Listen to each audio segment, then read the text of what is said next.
بسم اللہ الرحمن الرحیم۔ السلام علیکم کلاس 4۔ امید ہے کہ آپ سب لوگ خیریت سے ہوں گے۔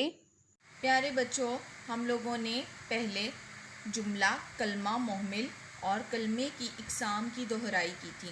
ہم نے ان تمام عنوان کو مد نظر رکھتے ہوئے آج اس کی مشق حل کرنی ہے۔ تو آئیے اب ہم اس کی مشق کو حل کرتے ہیں۔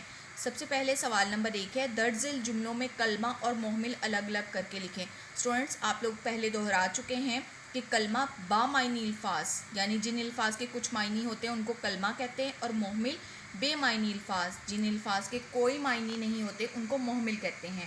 تو اسٹوڈنٹس، آئیے اب ہم ان جملوں کو پڑھتے ہیں اور دیکھتے ہیں کہ ان میں سے کون سے الفاظ با معنی ہے اور کون سے بے معنی۔ تو ہم آگے دیے ہوئے کالم میں کلمہ اور محمل یعنی کہ با معنی اور بے معنی لفظوں کو الگ الگ کر کے لکھیں گے۔ الف، کوڑا کرکٹ راستے میں نہ پھینکو۔ تو اسٹوڈنٹس، اس میں کوڑا کرکٹ راستے میں نہ پھینکو، کلمہ ہے کوڑا اور محمل کیا ہے؟ کرکٹ۔ کوڑے کے تو لفظوں کی سمجھ آ رہی ہے، یعنی یہ با معنی ہے، ان کے کوئی نہ کوئی معنی ہے، لیکن کرکٹ کی کوئی بھی معنی نہیں ہے۔ بے، وہ سچ مچ نیک لڑکا ہے۔ اس میں سچ کلمہ ہے اور مچ محمل۔ جیم، مرغی دانہ دن کا چگ رہی ہے۔ اس جملے میں دانہ کلمہ اور دن کا محمل ہے۔ دال، گائے گھاس پھوس کھاتی ہے۔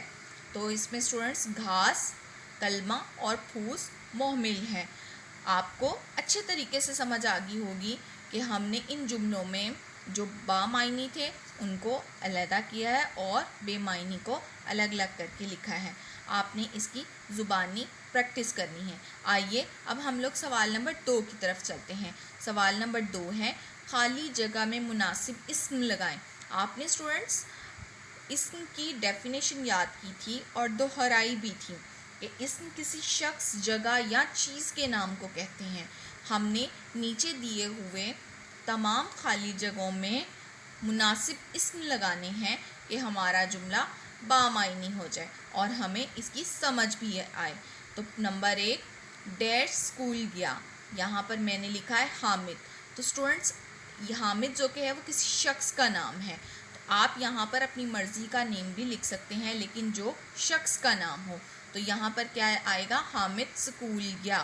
نمبر 2، ڈیش کپڑے دھوتا ہے۔ اسٹوڈنٹس، کون کپڑے دھوتا ہے؟ دھوبی کپڑے دھوتا ہے۔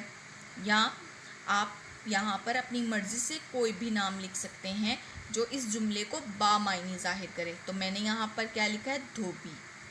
نمبر 3، ڈیش مشہور شہر ہے۔ یہاں پر میں نے شہر میرے لیے لاہور، تو لاہور کس کو ظاہر کر رہا ہے؟ جگہ کو ظاہر کر رہا ہے۔ تو آپ یہاں پر اپنے پسند کے شہر کا نام بھی لکھ سکتے ہیں جو کافی مشہور ہو۔ تو میں نے یہاں پر لکھا ہے لاہور مشہور شہر ہے۔ نمبر 4، میں نے ڈیش کھائی۔ میں نے یہاں پر مٹھائی لکھا ہے، یہ چیز ہے جو میں نے کھائی ہے۔ نمبر 5، بڑھائی نے ڈیش بنائی۔ بڑھائی نے کیا بنائی؟ یہاں پر میں نے لکھا ہے کرسی بنائی۔ کرسی کیا ہے؟ چیز کا نام ہے۔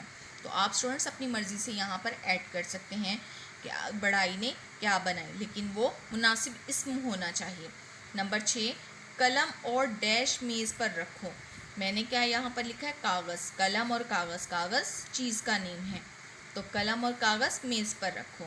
تو اسٹوڈنٹس، یہ تھا آپ کا سوال نمبر 2۔ امید کرتی ہوں آپ کو اچھے طریقے سے سمجھ آ گئی ہوگی۔ اب آپ نے اس کی دہرائی کرنی ہے۔